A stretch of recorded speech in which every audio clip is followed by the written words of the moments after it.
12월 1일 희망찬해가 떠올랐습니다. 하나님께서 이 한 달 동안 또 여러분을 통해서 하나님 앞에 영광이 되고 많은 사람들에게 축복의 통로가 되는 축복된 한 달이 되기를 주의 이름으로 축원합니다. 마음의 소원을 이루어 주소서, 그런 제목으로 하나님의 말씀을 전가하겠습니다. 저는 지난 2박 3일 동안 전라남도 광주를 다녀왔습니다. 목회자들과 함께 수련회를 갔는데, 어제 이제 마지막 날에 광주 본향교회 담임 목사님이신 최영남 목사님을 만나 뵀습니다. 목회에 대한 말씀을 저희가 이제 들었는데 참 마음에 감동이 됐습니다. 최영남 목사님은 43년 목회를 하셨고 대한예수장로회 통합측의 총회장을 하셨습니다. 뿐만 아니라 장로계 연합체라고 할 수 있는 한국 장로교 모임의 회장을 또 맡으셨죠. 그러니까 많은 연합 사역을 하셨습니다. 그분이 이런 얘기를 했습니다. 그 목사님의 목회 사역의 핵심 가치가 너는 복이 될지라, 너는 복이 될지라, 그렇게 말씀을 하셨습니다. 한 30분 이상 이제 목회의 핵심 가치, 너는 복이 될지라, 이 말씀에 관한 이야기, 43년 동안 풀어온 목회에 관한 이야기를 해주었습니다. 세 가지였습니다. 하나는 우리는 이미 복을 받았다. 다 복을 받았다. 왜 복을 받았느냐 그러면 골로새서 2장 3절에 예수 그리스도 안에는 모든 지혜와 모든 지식과 모든 보화가 예수 그리스도 그 이름 안에 감춰져 있는데, 예수 그리스도를 나의 주 나의 하나님으로 영접한 사람은 마음에 예수 그리스도가 있기 때문에 모든 지식과 모든 보화와 모든 지혜를 다 가지고 있는 이미 복의 근원이 된 사람이다. 이게 첫 번째 얘기였습니다. 자, 이미 복의 근원이고 이미 예수 그리스도를 가졌기 때문에 반드시 복이 될 일을 해야 된다. 두 번째는 복을 받았기 때문에 복이 되는 일을 꼭 하고, 복이 되는 일을 생각하고, 그리고 하나님이 원하는 일을 계속해서 성실하게 실천을 하라. 이게 두 번째 얘기였습니다. 그 다음에 세 번째는 이미 복을 많이 받았기 때문에 사람에게 뭘 많이 기대하지 말아라. 뭘 많이 기대하니까 실망하고,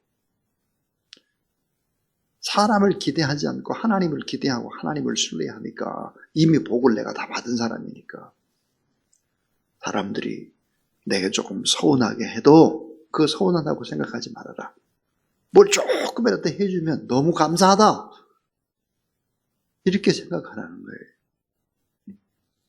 그러면서 이분은 이미 복을 받았기 때문에 복이 되는 일을 꼭 해야 하기 때문에 어떤 일을 했느냐? 치유,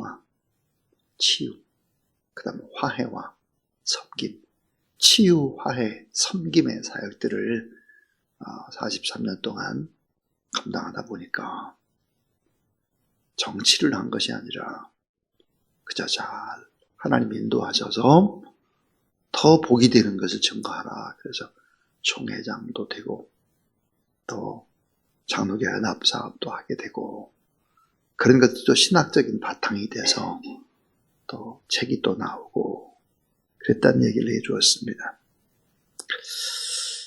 자, 작은 것이라도 받으면 감사하라. 받지 못해도 괜찮고, 왜? 이미 다 받은 사람이기 때문에.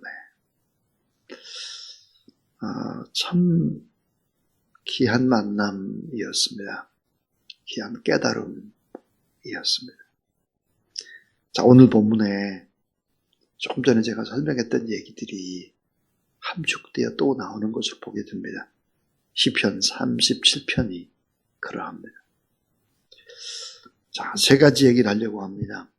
첫 번째는 시편은 얼마나 중요한 하나님의 말씀인가? 시편이 얼마나 중요하냐? 시편. 이 종교개혁자 마틴 루터는 이렇게 말했습니다. 시편은 성경 전체의 축소판이다. 엑기스다. 그렇게 말했습니다. 자, 이 시편은 약 1000년이라는 세월을 걸쳐서 쓴 하나님의 말씀입니다. 1000년입니다. 1000년. 이 1000년 속에는 다양한 환경과 다양한 상황 가운데 처한 수많은 사람들의 기록, 그 사람들의 기도와 찬양, 그 사람들의 예배, 이런 것들이 녹아져 있는 것입니다. 시편의 내용을 지역을 해보면 하나님께 드리는 성도의 간절한 기도와 찬양이죠. 기도와 찬양, 예배입니다. 이 시편이 모세에서부터 에스라까지 이르기까지 거의 1000년에 걸쳐서 기록됐기 때문에 특별히 이제 분석을 해보면 시편은 다윗이 쓴 시편이 얼마나 되나? 73편입니다. 73개가 되죠.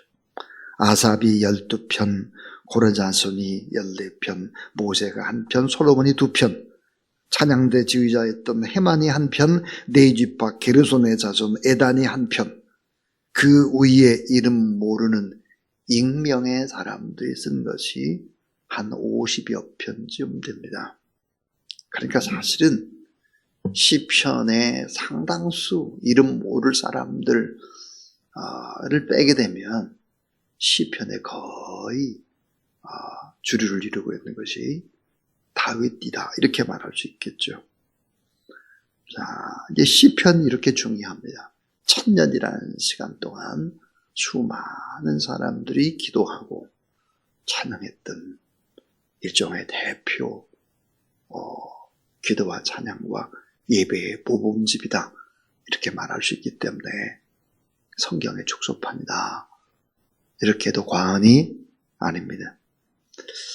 자, 그럼 두 번째는 시편 37편의 중요성입니다. 오늘 우리가 시편 37편인데 이 시편 37편은 무슨 얘기를 하고 있는가? 그것은 악인이 번영하는 것 같으나 그러나 악인은 곧 망한다. 의인은 고통을 당하는 것 같으나 진정으로 축복이 된다고 말씀을 하고 있는 것입니다. 그래서 이게 교부 가운데 터툴리아는 이 시편 37편을 가리켜서 섭리의 거울이다. 하나님이 어떻게 섭리하는지 다 보여주고 있는 섭리의 거울이다 그랬습니다. 마틴 루터도 이런 고백을 했죠. 성도의 삶을 보는 거울과 같다. 또 매주 헨리는 성공과 실패의 시편이다 그랬습니다. 저는 이 매주 헨리의 얘기를 좋아합니다. 이 시편 37편을 보면 자, 어떤 사람이 성공하겠나? 어떤 사람이 망하나? 이런 걸 다 말씀해주고 있는 것이 시편 37편이다. 그래서 오늘 설교의 제목이 마음의 소원을 이루어 주소서라고 하는 그런 제목으로 삼았습니다. 자, 오늘 성경에 보면 이런 얘기들이 나옵니다. 이런 약속들이 나오죠. 내 마음의 소원을 내가 반드시 이루어 줄게. 하나님이 반드시 이루어 주신다. 또 땅을 유산으로, 유업으로 찾도록 땅을 줄게. 빛과 같이 높여줄게. 큰 화평을 이루고 내가 참 즐거워하게 될 것이다 그랬어요. 그러니까 즐거움도 주고 땅도 주고 마음의 소원도 이루어 주고 정오의 빛같이 높여도 주고 반드시 잘되게 해주겠다고 하는 얘기.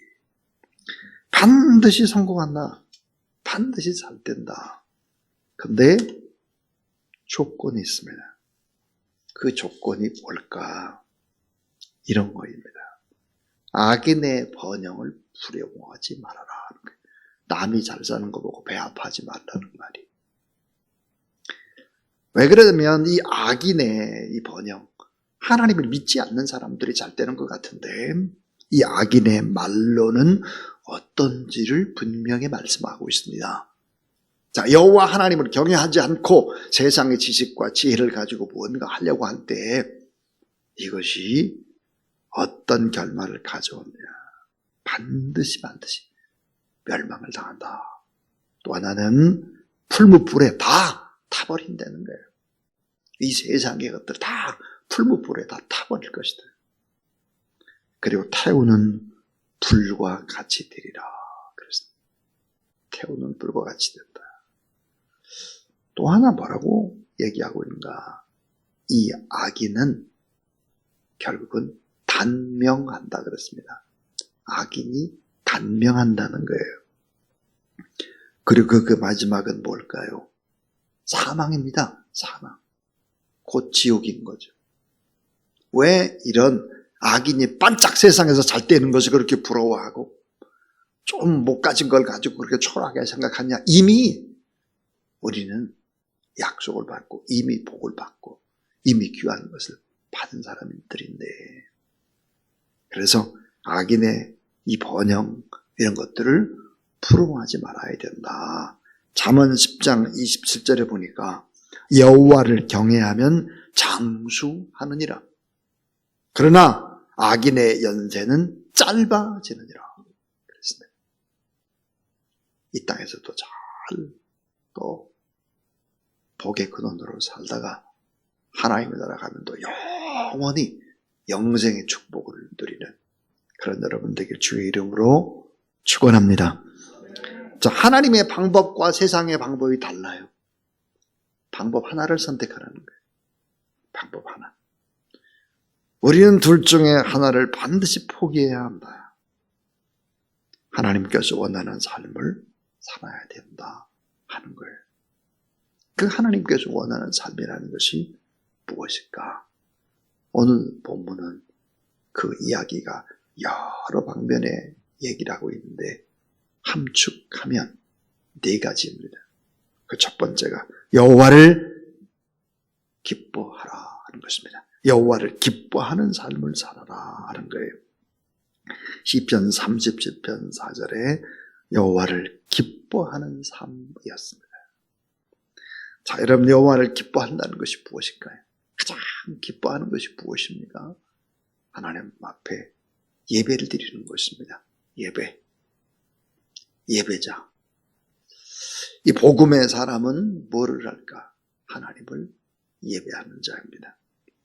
그리고 여호와를 의뢰하고 선을 행하라 하는 거죠. 여호와를 바라보고 여호와를 신뢰하고 사람들에게는 계속해서 선을 행하라.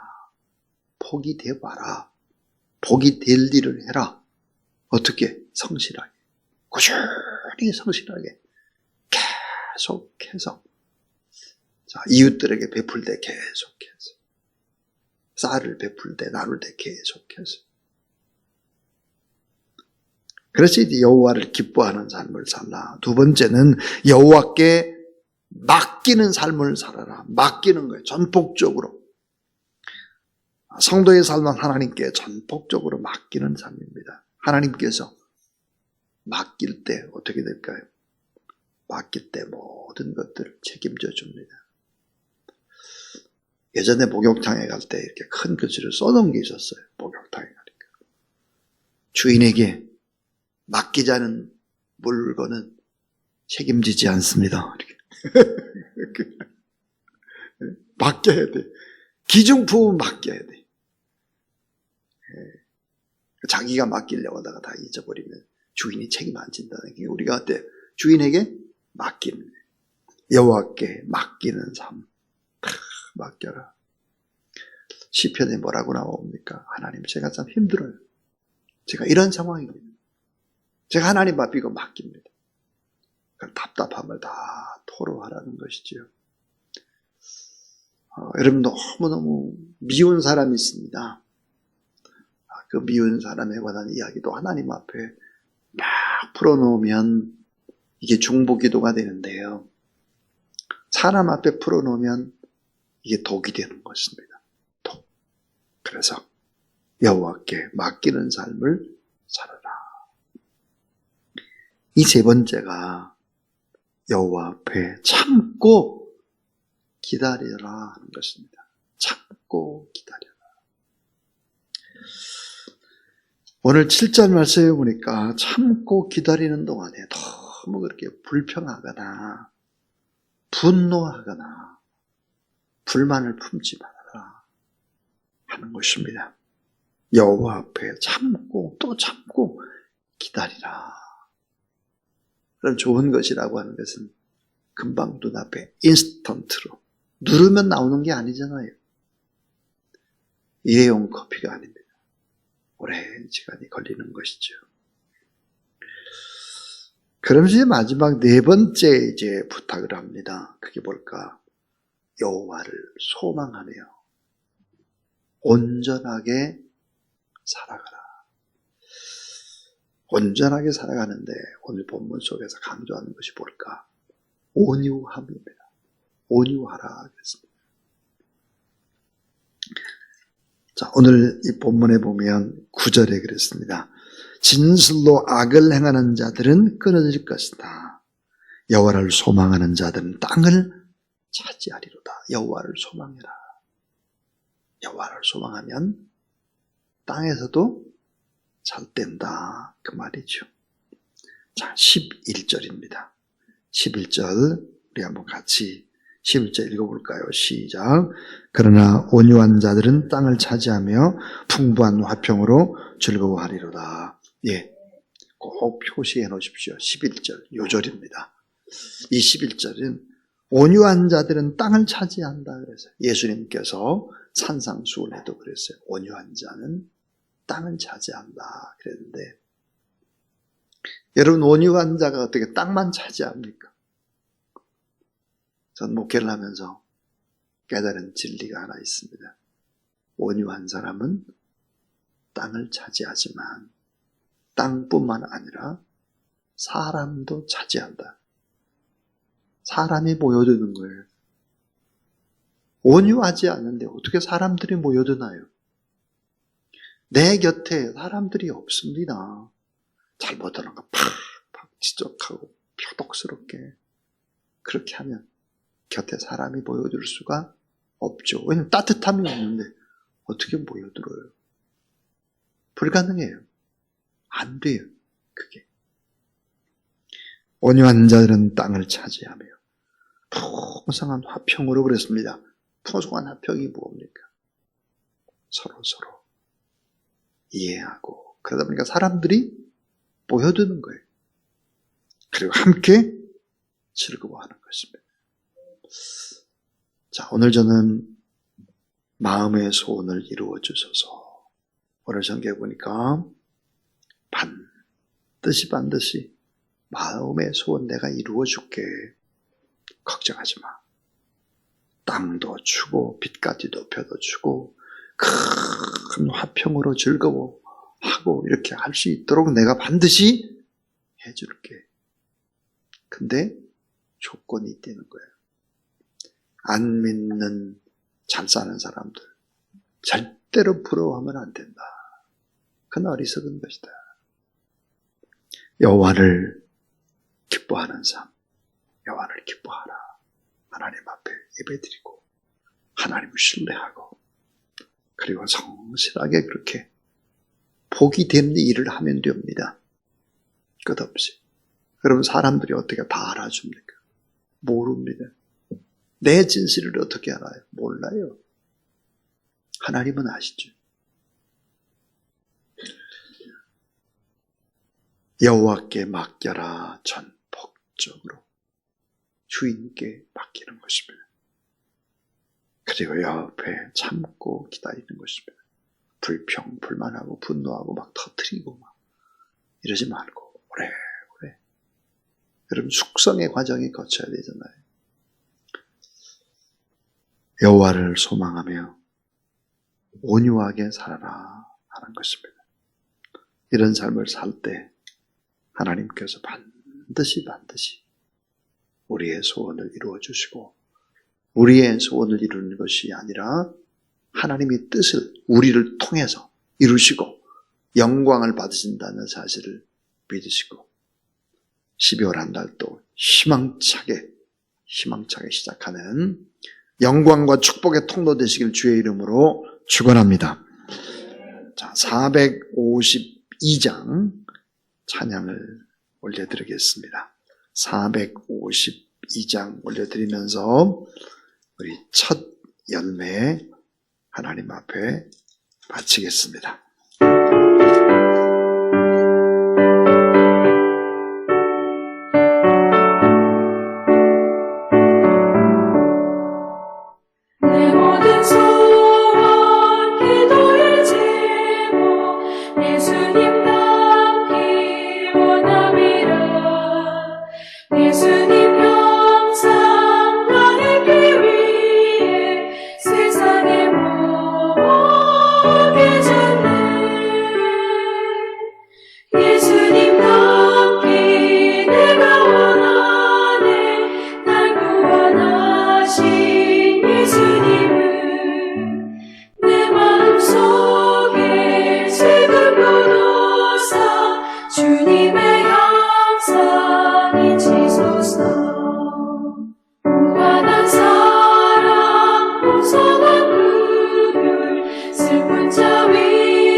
자, 여러분 다 자리에서 일어나시죠.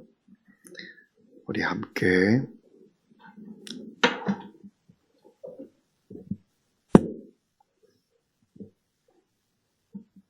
살아계신 하나님 아버지 감사합니다. 오늘도 12월 첫날 또 한파가 몰아닥쳤지만 그 한파를 깨고 뚫고 이전으로 나올 수 있도록 인도해 주신 것 감사합니다. 우리의 예배를 기뻐 받아 주시옵소서. 주께서 말씀을 또 우리에게 주셨듯이 우리가 이미 큰 복을 받은 사람인데 여호와 하나님을 기뻐하고 여호와께 모든 분들을 다 맡기고 참고 기다리고 또 온유한 자로 하늘을 소망하며 살아갈 때 하나님께서 우리를 통해서 또 위대한 일들을 이루신다 했습니다. 12월 한 달 동안 우리 성도들의 삶, 복된 삶이 이어지도록 성령 하나님 친히 복에 복을 더하여 주시옵소서. 복이 되게 하여 주옵소서. 복이 되는 삶을 살게 하여 주옵소서. 그래서 하나님 아버지 첫날 드린 이 아름다운 우리의 찬양과 신앙의 고백과 기도대로 모든 일들이 잘 되어져서 하나님 앞에 영광되게 하여 주시옵소서. 귀한 예물을 바칩니다. 하나님께서 이 물질 가운데 우리 성도들의 손길 또 기억하시고 풍성한 하늘의 복과 땅의 복으로 풍성히 채워 주시옵소서. 우리 구주 예수 그리스도 이름으로 기도를 드리오며 이제는 구주 예수 그리스도의 무한하신 은혜와 하나님의 사랑과 성령의 능력과 권능의 거룩한 기름 부으심이 오늘도 하나님 앞에 나와서 또 첫 열매를 드리고 또 하나님 앞에 더 아름다운 찬양을 드리기를 원하는 찬양팀 위에 이제로부터 영원토록 함께 하옵시기를 간절히 축원하옵나이다. 아멘.